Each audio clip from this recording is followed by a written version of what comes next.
মানে ইণ্ডাষ্ট্ৰীত অহাৰ কোনো প্লেনিং নাছিলে চ' এক্সিডেণ্টলি মই আহিছিলোঁ তাত চ' আগতে মই লিখা মেলাত চখ আছিলে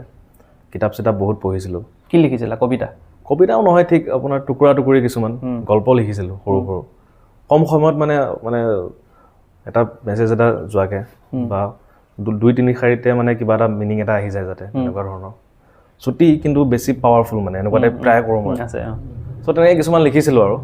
এইটো বস্তুটো সৰুৰে পৰা আছিলে মোৰ এই বস্তুটো বহুত লিখিছিলোঁ তেনেকৈ তাৰপাছত তেনেকৈ গান লিখা ষ্টাৰ্ট কৰিলোঁ মোৰ দাদা এজনে মোক লিখিব দিলে ধ্ৰুৱজ্যোতি নাথ বুলি কয় খুব সুন্দৰ গান গায় তেওঁ এগৰাকী শিক্ষক তেখেত বৰ্তমান চ' তেওঁ লিখিব দিছিলে তেনেকৈ আৰু সংগীতৰ লগত মই মানে মোৰ ঘৰত মায়েও মানে গান চান গায় তেনেকৈ বাহঁতেও গান গায় ঘৰত পৰিৱেশ এটা আছে মানে পৰিৱেশ এটা আছিলে সৰুৰ পৰাই আছিলে তেওঁলোকে মানে মাহঁতৰ গানৰ বহি আছে আৰু বাহঁতেও আছিলে আগতে সেইটো আছিলে ন গানবিলাক তেতিয়া কি আছিলে এতিয়া নিচিনা আপুনি চাৰ্চ কৰিলে লগতে পাই যায় এতিয়া তেতিয়া সেইটো নাছিলে তেতিয়া কি কৰে আপোনাৰ বহি লিখি থৈ দিয়ে কেছেট আনিলে বা বেলেগৰ কেছেট এটা শুনিবৰ কাৰণে লৈ আহে কেতিয়াবা টেপ আছিলে ঘৰত বা আপোনাৰ ডেক বুলি কয় যে তেনেকুৱা বক্স আছিলে তাত কেছেট লগাই দিয়ে যে কেছেটৰ দিন পাইছোঁ মানে মই সৰু আছিলোঁ যদিও চ' তেতিয়া মাহঁতে গান চান লিখি থৈ দিয়ে মানে মাহঁতৰ দিনততো এনেকুৱা আছিলে ক'ৰবাত দূৰত বাজি থকা গানবিলাক শুনি লিখি থৈ দিয়ে মানে ৰেডিঅ'ৰ পৰাও লিখে য়েছ ৰেডিঅ'ৰ কথা ক'ব ওলাইছিলোঁ মই ৰেডিঅ'টো আমাৰ নন ষ্টপ লাগি থাকে আগতে আমাৰ ঘৰত মানে সময়তো আমি ৰেডিঅ'ৰ অনুষ্ঠানৰ জৰিয়তে গম পাওঁ আগতে ৰাতিপুৱাৰ পৰা ৰাখি থাকে ষ্টাৰ্টিংটো তাৰ পৰাই হয় চ' সেইবিলাক ভাল লাগে মানে চ' সেই টাইমখিনি যে পালোঁ সেইটো কাৰণে নিজকে বহুত লাকি ফিল কৰোঁ মই চ' সেই বাহঁতে তেনেকৈ তাত লিখি থৈ দিয়ে আমি যেতিয়া মোৰ মনত আছে এতিয়াও আমি জোনাক নিশা ৰাতি জোনাক হ'লে চোতালত গোটেইকেইটা বহো মায়ে ভাত বনাই থাকে আৰু কাৰেণ্ট গ'লে মানে পঢ়া শুনাটো তেতিয়া মানে অলপ ফাংফুং হৈ যায় ন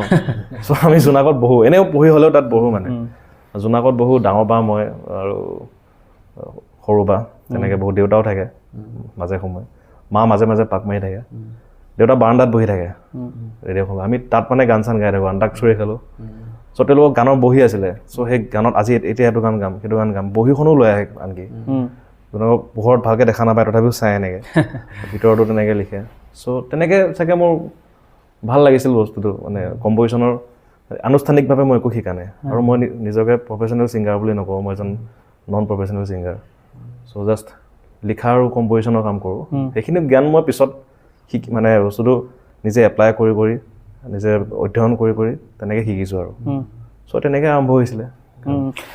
তোমাৰ শব্দৰ মই যি দেখিছোঁ তোমাৰ শব্দৰ যি সংযোজন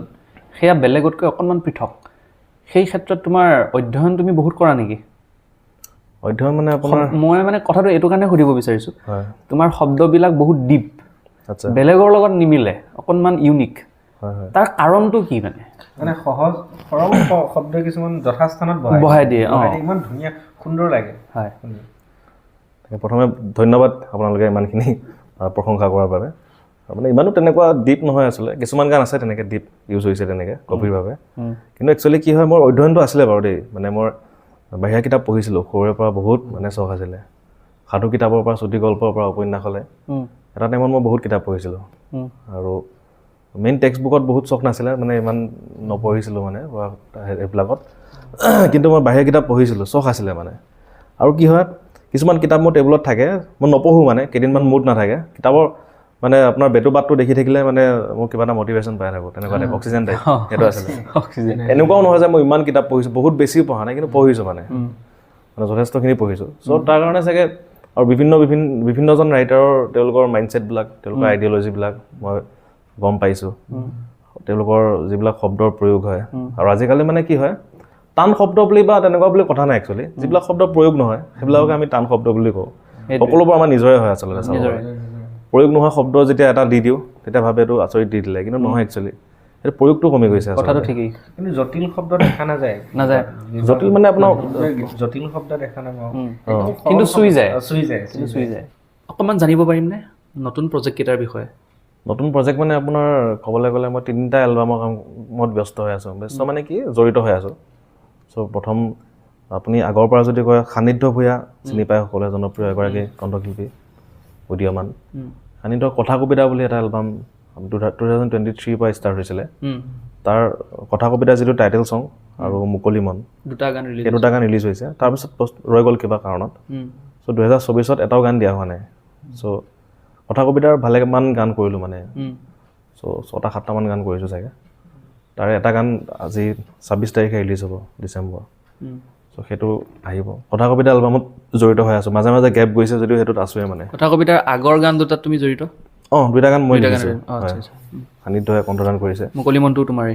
মুকলি মনটো মোৰ এতিয়া এটা উতনোৱা মন বুলি আহি আছে সেইটো আপোনাৰ 26 তাৰিখে ৰিলিজ হ'ব ডিচেম্বৰ চ' তেনেকুৱা তাৰপাছত আপোনাৰ ভাস্কৰ অপচেলকো সকলোৱে চিনি পায় বৰ্তমান সময়ত খুব সুন্দৰ কাম কৰি আছে ভাস্কৰ অপচেলৰ পৃষ্ঠা এলবামটোত মই জড়িত হ'লোঁ পৃষ্ঠা এলবামৰো তাৰ প্ৰতিটো গানৰ লগতে মানে মই তাত সময় দিছোঁ মানে চ' তাত 2টা গান লিখিছোঁ সেই এলবামটোৰ বৰ্তমান স্থগিত হৈ আছে অহা বছৰৰ পৰা আকৌ আৰম্ভ হ'ব সেইটো জড়িত হৈ আছিলোঁ আৰু ভাস্কৰৰ লগত বেলেগ প্ৰজেক্ট কিছুমান কৰি আছোঁ মানে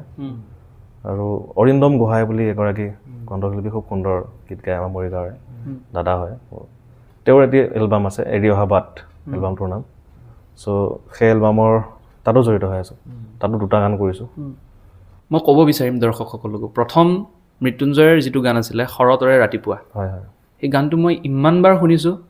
মানে শুনি হেঁপাহ পালোঁ তোমাক মই তোমাৰ লগত চিনাকি হোৱাৰ বহুত আগতে ৰিলিজ হৈছে গানটো